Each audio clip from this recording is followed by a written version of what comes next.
हरे कृष्ण बंधुगण, भागवत गीता अध्याय 10 विभूति योग। एई अध्याय रे भगवान श्रीकृष्ण अर्जुन को तांकर तेजस्वी एवं दीप्तिमान महिमार अवलोकन कराई ध्यान करिबारे तांकर साहाय्य करुछंती।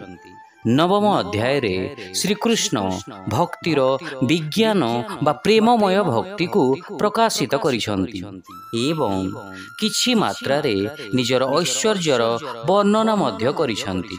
एवं एई अध्याय रे से अर्जुनंकर भक्ति को वृद्धि करिबा उद्देश्य रे से तांक अनंत ऐश्वर्यर विस्तृत वर्णना करिछंती। एई श्लोक गुड़िक पढ़िबा एवं शुणिबा आनंददायक एवं खूब मधुर अटे। श्रीकृष्ण प्रकाश करुछंती जे सृष्टि रे जहा किछि रहिछि सबुर उत्स से अटंती। मनुष्य मानंकर विभिन्न गुण तांको ठारू उत्पन्न होइथाय। सप्त ऋषि, 4 जन महान संत एवं 14 मनु तांको मानसरु उत्पन्न होइछंती एवं तांको ठारू पृथ्वीर समस्त मनुष्यंकर अवतरण मध्य होइछि।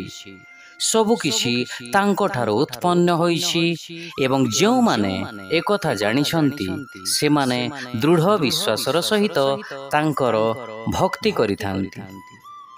एई अध्याय रे संपूर्ण 42 श्लोक अछि। श्लोक संख्या 1 रु 7 रे आमे देखिबा प्रभु श्रीकृष्ण अज्ञात एवं समस्तंकर उत्स। Krishna is unknowable and the source of all.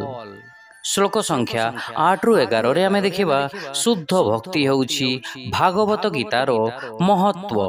Pure भक्ति is the essence of Bhagavad Gita. श्लोक संख्या 12 रु 18 रे आमे देखिबा अर्जुन प्रभु श्रीकृष्ण सर्वोच्च पद ग्रहण करिबा। Arjun accepts Krishna's supreme position. एवं श्लोक संख्या 19 रु 42 रे आमे देखिबा प्रभु श्रीकृष्ण अपारगत वैभवर वर्णना। Lord Krishna describes his opulence. ताहले आसंतु बंधुगण, मु आपणक साथी आशीष पंडा नेई चलुछि आपण मानंकु श्रीमद् भागवत गीतार गोटाई नुआ यात्रा रे, जहा हैला श्रीमद् भागवत गीता अध्याय 10 विभूति योग।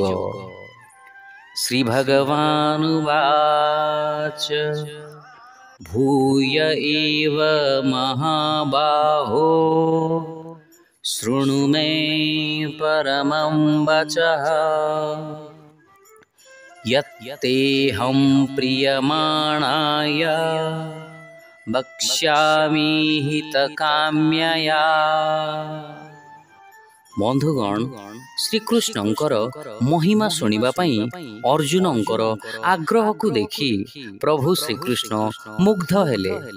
वर्तमान अर्जुनंकर एई आग्रह एवं भक्ति को वृद्धि करिबा पई से तांकर सूक्ष्म ऐश्वर्य एवं अतुलनीय गुण सबु वर्णना करिबा को जाउछंती। से एठारे प्रियमाणाय एई शब्दर व्यवहार करिसंती, जार अर्थ हैला तुमे मोर प्रिय सखा अट।